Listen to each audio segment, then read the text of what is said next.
Fala, meus amigos, bom dia, boa tarde, boa noite, como é que vocês estão? Viemos aqui, eu, professor Matheus Pinheiro, e o meu amigo aqui, professor Arilo, né, comentar um pouquinho aí sobre a prova de Física do IME, segunda fase, né, 2025/2026, tá? A gente vem tecer aqui alguns comentários, falar um pouquinho sobre como foi a prova, né? A gente veio aqui falar em nome da equipe de Física, né, Arilo? Vamos lá. Inclusive, faltou só o boa madrugada aqui pra gente, é quase boa madrugada, né? Boa madrugada já. Mas né? a gente gostaria aqui de fazer um comentário a respeito da prova do IME e, obviamente, aqui em nome da equipe de Física do Farias Brito, aqui das turmas ITA IME, o professor Marcos Haroldo, o professor Ken, o professor Tadeu, o Cadu e o Lucas Augusto também, né? Isso aí. Vamos nós, então. Então vamos lá, pessoal. Foi uma prova aí que a gente julgou bem extensa, né? Uma prova aí que envolvia muitos cálculos, mas ali já era esperado, era o padrão IME, né? Segunda fase o IME gosta desse tipo de prova, né, Arilo? Sim. Uma prova aí que o aluno tem que ter um certo cuidado na hora de fazer a conta, tem muita conta para fazer. Sim. Tinha até algumas questões que, embora tivesse muita conta, eles pelo menos colocaram números bonitinhos, Sim, né? sim. Isso é bem padrão também, aquela questão que ele bota dados feios, digamos assim, mas quando você vai fazer as contas fica bonitinho, né? E aí até já guia o aluno para o aluno saber que está fazendo certo. Aquela né? coisa, tem que ter organização, Tem que ter organização. Fazendo, porque senão é IME assim, né? Não tem para onde. Certeza. Então, vamos lá, pessoal. Ó, a gente vai mostrar aqui agora a prova para vocês, vamos comentando aqui sobre cada uma das questões, mas quem quiser ver os comentários, vai lá no site do Farias, tá? A gente já postou todas as resoluções lá, bonitinho, passo a passo, para quem quiser dar uma olhada. E a gente vai começar aqui, ó. Vamos comigo na tela, né? O Aline vai começar a primeira questãozinha, ó. Ó, questãozinha clássica, né, de mecânica, aqui quem assiste às aulas do professor Tadeu já está acostumado a lidar com esse tipo de questão, e nada assim demais, assim, né? Ele já dava, inclusive ele dava energia e já dava força, né? Você não precisava nem ter que fazer uma derivada, nem nada do tipo, assim. Então isso aqui ele facilitou a vida de quem foi fazer a questão, né? Mas, enfim, no final das contas você tinha que encontrar o regime, onde a força tinha essa característica que ele queria que fosse um movimento harmônico, né? Então, bastava você fazer aqui essa condição e, na verdade, não tinha nada demais. Só ao final que você te construiu um gráfico que talvez alguém acabe chiando um pouquinho, mas não, digamos que não era uma questão assim desafiadora a ponto de a pessoa não conseguir realmente fazer. Só tem um cuidado ali na montagem do gráfico, né? Exatamente. No geral, uma verificar questão... os pontos de máximo, mínimo. Sim, então, com certeza. Não tinha muito mistério, não. Então, pessoal, essa foi a primeira questão. Vamos lá. Segunda questão. Bem, a segunda questão já era uma questãozinha mais chatinha, não era uma questão que tinha muita conta, era uma questão que você vê aqui, ó, que tem muitos dados, texto grande, muitas observações, você tinha que ler, reler, e começar a fazer, voltar, e tinha uma série de considerações que você tinha que tomar aqui, né, ó. Então, assim, foi uma questão bem esticadinha em termos de conta, né? Mas que, pelo menos, dava para o aluno ele já caçar alguns pontinhos, né? Tipo, o item A era só a terceira lei de Kepler, dava para ele já conseguir achar a relação entre os raios das órbitas, né? O item B também dava para você, inclusive, a gente colocou aqui duas maneiras de resolver essa questão, né? Esse item, né? Então, dava para você também achar mais rápido, e a questão começava a ficar um pouquinho mais complicada ali a partir do item C. E o complicado aqui era mais o texto, que era muito carregado, que você tinha que ir e voltar. Aquela coisa que a gente falou no início do vídeo, né, Arilo? Que dados muito feios, mas que quando você fazia a conta, dava bonitinho, ó. E outra, e a organização. Se você não for organizado aí... Você se perde muito fácil aqui, viu, pessoal?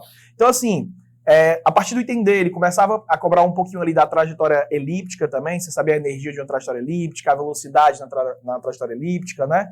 Então, assim, era uma questão bem esticadinha em termos de conta, mas que, pelo menos os dados que o IME dava no enunciado, faziam com que as contas ficassem todas bonitinhas. Isso até guiava já o aluno, né, para ele saber que estava fazendo certo, né? Então, uma questão bem bacana, mas que exigia um cuidado muito grande na leitura dela. Com certeza. Né? Com certeza. E, no caso, outra questãozinha, essa questão interessante que estava na apostila da gente, estava no simulado da gente, obviamente questão semelhante a essa, né? Então, assim, na verdade, é até uma questão clássica, né? Eu acho que até na apostila, acho que ela é a primeira questão, se eu não me engano, uma questão muito semelhante a essa, né? E também não tinha muito mistério, né? Ele queria saber o valor mínimo de D para que a trajetória descrita pela esfera, né, passando pelo ponto B, fosse uma semicircunferência. Então, já ficou tudo descrito aqui bonitinho. Como o Matheus falou aqui, depois vai com calma, bota se você não conseguir entrar no site direto, bota Google, FB Comenta, você vai achar a questão lá toda detalhadazinha, ó, toda, e você vê que não é de fato um problema em que, como foi a questão anterior que o Matheus estava comentando, que você tinha que fazer muita conta, né? Aqui você mais ou menos com a prática e com as coisas, os exercícios que já eram propostos, vocês conseguiam fazer tranquilamente. Então, não foi, digamos assim, Essa ideia, inclusive, no último item de você usar a centrípeta para achar o raio de curvatura, bem legal, muito bem bacana, exatamente. Bem trabalhado em sala de aula, né? Exatamente. Então, assim, não, digamos assim, não foi uma novidade, né? Não foi uma novidade, é uma questão clássica. Quem vem se preparando para o IME é uma questão que não vai ter muito mistério, não. Né? Exatamente. Então, pessoal, continuando aqui, questão de número 4, né? Ó, essa questão de número 4 aqui, ó, eita, circuitos infinitos, ó, o IME gosta desse assunto, o IME vez ou outra bota ali, coloca um circuitos infinito, seja uma associação de capacitores, seja uma associação de resistores, né, de resistências. Às vezes ele mistura essas duas coisas, bota tanto capacitor quanto resistência numa associação infinita. Então, nesse caso aqui, a gente tem uma questão, digamos assim, mais tradicional, né? Uma questão um pouco mais batida, onde você tinha aquela malha infinita e aqui você tinha 3 baterias alimentando essa malha. Né? Então, nesse caso aqui, o que a gente tinha que fazer? Né? Fazer uma redução aqui nesse circuito, achar o REC equivalente. Inclusive, volta novamente aquele ponto que a gente comentou. Ó, olha a resistência que ele deu aqui, raiz de 5 menos 1. Né? Ó, mas assim, era um valor que quando você fazia a continha, dava bonitinho, né? A resistência equivalente aqui dava, ó, 2 ohms, ó. Ficava bem bonitinho. E aí aquele circuitão bem grande, né? Ficava uma coisa bem mais simples, tá? E aí só um cuidado também que a gente chama, uma atençãozinha que a gente chama para essa atenção, para essa questão aqui, pessoal, é que ele pedia aqui no enunciado, ó, a energia total dissipada pela malha infinita. Tá? De resistores. Então ele queria somente energia dissipada por esta associação aqui que a gente está mostrando para vocês, né? Na hora que a gente foi resolver, o Matheus olhando e falou assim, rapaz, Arilo, será que é toda, né? Será que é todo o circuito? É só essa parte? Mas ele deixa lá no enunciado bem claro, né? Cadê essa parte da malha dos resistores? Aqui, ó, malha infinita de resistências, né? Então, é porque realmente ele queria só a parte direita do gráfico. E questão, inclusive, muito bonitinha, os dados muito bonitinhos, questão bem redondinha mesmo, os resistores iguais, né? Resistores iguais, né? Só tinha R1 e R2, ele alternando ali as chaves, questão muito bonitinha mesmo. Show de bola. Né? Bom, outra questãozinha, no caso não veio uma questão de treliça mesmo bonitinha, daquelas lá em 2 dimensões, né? Mas acabou vindo aqui uma questão de equilíbrio de corpo extenso, no final das contas, né? E aqui, novamente, assim como na questão da gravitação, aqui é a organização. Mais do que nunca, organização e também o cuidado ali naquela partezinha que é a articulação, para saber, porque ele diz no enunciado qual é que está servindo de suporte para o outro, né? Mas tirando isso, não tem... Aqui realmente é padrão de você trabalhar com um equilíbrio de corpo extenso, não tem muito o que fazer. Realmente, como vocês podem perceber, é só operação. Então, essa questão, no meu entender, assim como aquela lá de gravitação, é aquela coisa, organização, prática, confiança no que está fazendo, porque aqui realmente não tem como dizer que tem mistério, né? Aqui é trabalho para sal. Com certeza. Faz o diagrama de corpo livre, acha as forças, braços da força e vai-se embora. E o aluno que está trabalhando já, se preparando para a prova do IME, tanto de treliça que ele deve ter feito com o Tadeuzinho, isso aí não foi muito difícil, não, né? Isso aí é tranquilo demais, isso é trivial, né? Então vamos lá, pessoal. Ó, próxima questão aí de número 6, questãozinha de indução eletromagnética, né? Ó, aquela questãozinha, essa ideia dessa questão bem clássica, né? Você bota uma barra aqui para se mover no trilho, e aí você tem que fazer toda a análise, lembrando que existe um campo magnético aqui, né? Então, e só uma coisa, Matheus, é legal porque eles botam ali a força que é uma força variável, né? Que é o charme da questão, né? É o charme diferenciado dessa questão aqui, né? Então, bem legal mesmo essa questão, tá? Nesse caso aqui, ó, você tinha que analisar toda essa situação, considerar a indução eletromagnética e ainda com a força variável, né? Sim. E aí, bem bacaninha, bem redondinha. Lá no início, sobe lá só pra gente ver, ó, se você reparar, ele já dá ali o gráfico do gerador, né? Porque você tem um gerador e vai ter também a força eletromotriz induzida, né? Então, mas ele já dá ali o gráfico, você já consegue juntar tudo de uma vez. Então, fica uma questão bem tranquila. Muito bacana essa questão. Vamos lá para a questão 7, Arilo. A questão 7 é uma questãozinha também clássica. Inclusive, essa mesma figura já apareceu em outra questão do IME, né? Não foi a mesma questão, mas é a mesma figura, né? Mas, assim, também é uma questão tranquila, né? Ela é uma questãozinha de eletrostática clássica para você analisar potencial e fazer gráfico, né? Sim. Então, se você desce aqui um pouquinho, no primeiro momento ele quer que a gente calcule os potenciais elétricos, não é isso?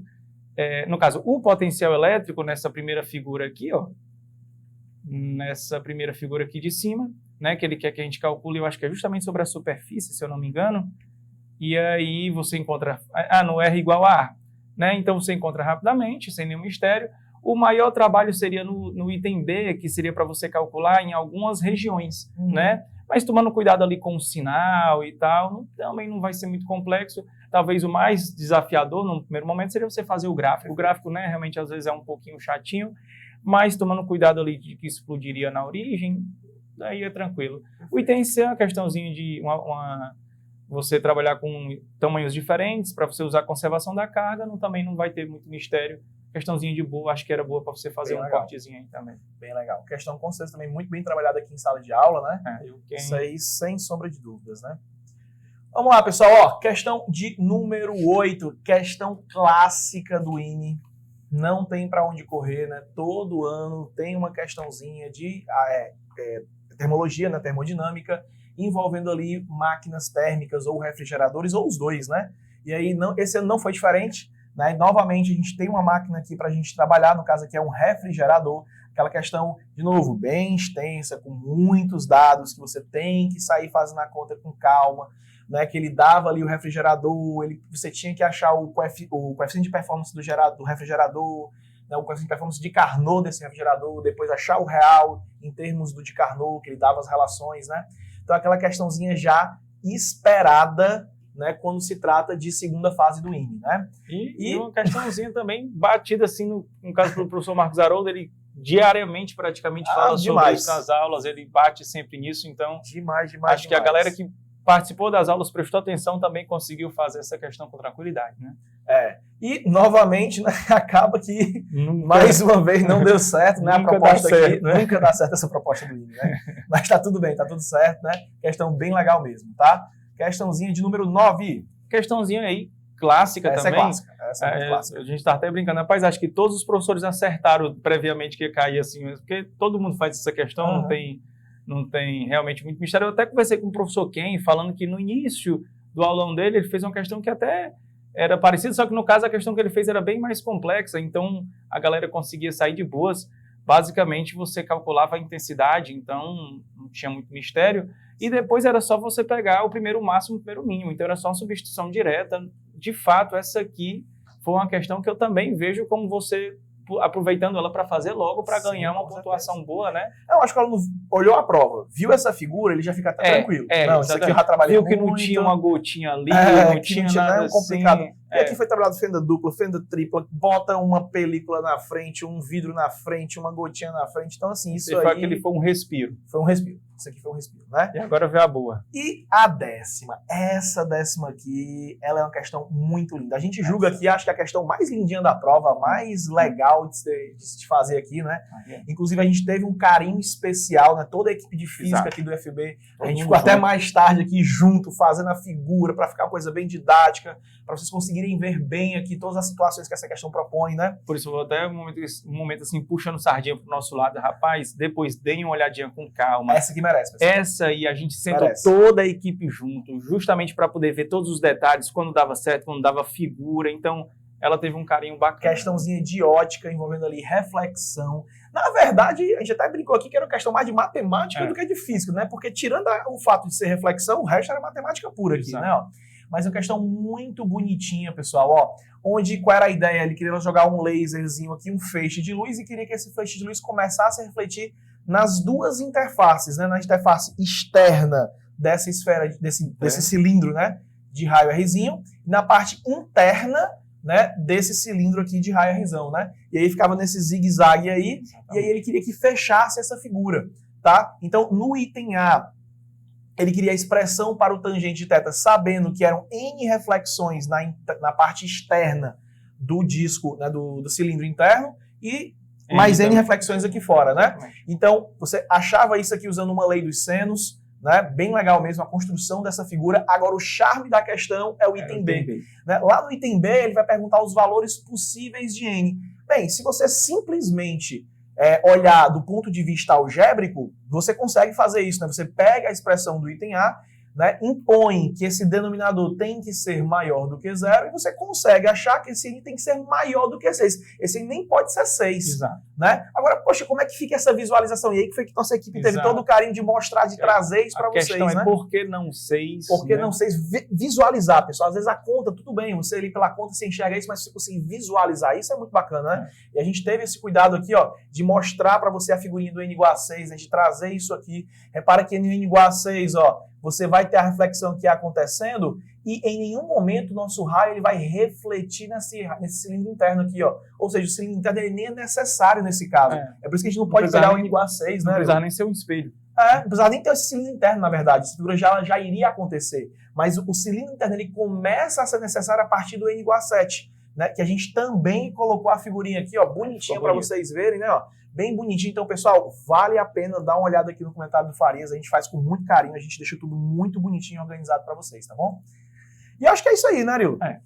Uma prova bem distribuída, né? Se você considerar não só a segunda, mas a primeira fase também, a gente não pode esquecer isso, é uma prova só, né? Então, professor, não caiu hidrodinâmica, mas teve lá na primeira fase, né? Ó. Então, assim, uma prova que, no geral, passeou bem pelos assuntos, né? Uma prova no nível bacana, uma questão 10 dessa bem diferenciada, né?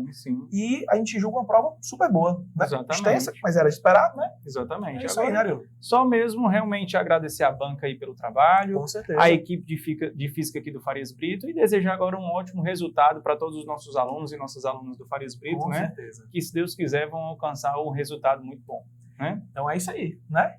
Então, pessoal, espero que vocês tenham gostado dessa prova e tenham se dado muito bem, né? A gente aguarda vocês aí no próximo comentário, tá bom? Valeu, gente. Valeu, até a próxima. Até a próxima.